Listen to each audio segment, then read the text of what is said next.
Hello again, Massachusetts buyers and sellers. This is your North Shore-based real estate enabler, Dan Bernal, here in the heart of the beautiful North Shore in Salem, Mass. And it's been a long time since I did one of these little video blogs. Why is that? Well, let's see. What is it? It's January.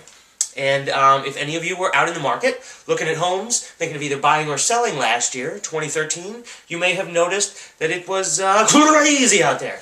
And I've been on the road pretty much steadily since the beginning of 2013. Now, what does this mean for you heading into 2014? Because that is the most important thing here. We're in January. Typically, the spring season for real estate, the spring market as it were, doesn't usually start until March. Late March into April, we start seeing the flood of listings come out. We start seeing a whole ton of activity around then.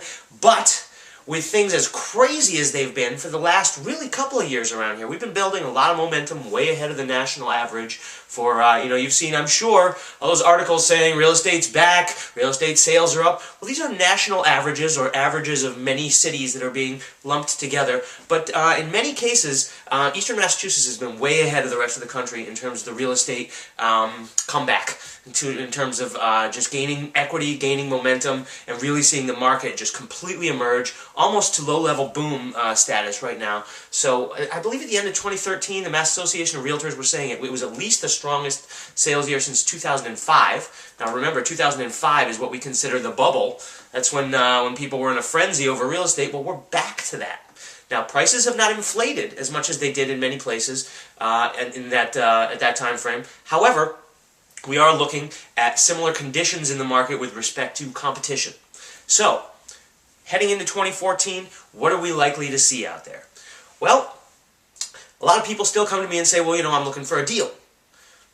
And unfortunately, most people just assume a deal means a lower price than they feel they should have to pay for than something's market value. I want to pay less than market value, and thus I'm getting a deal.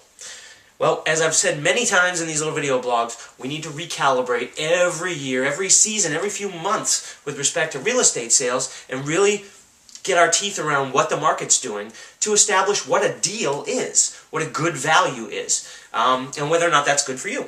Because it's not necessarily always good for you, and other times it may be good for you, and you just don't understand because you're thinking you wanted to get a low price on something, and you may miss out on what could really be a great deal.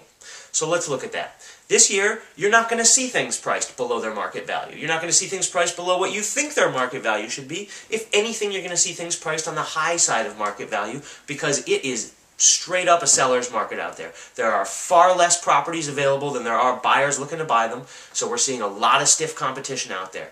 I've written more offers than I can count last year, and a lot of them did not win in bidding wars going way above asking because there were other buyers who were willing to go even higher or with no contingencies whatsoever in their offers. There's a lot of competition out there. That shouldn't scare you off because you're jumping on where equity is still growing. If you buy at 500 and are able to gain 18% equity in the next 3 years, as I have a client who did. They're looking to sell something they bought a few years ago, and it's already gained 18% equity just by its location.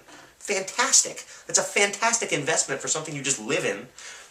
Well, if you're looking to do that, is it any different to buy at 500 and gain 18% equity than it would be to buy at 550 and gain 18% equity?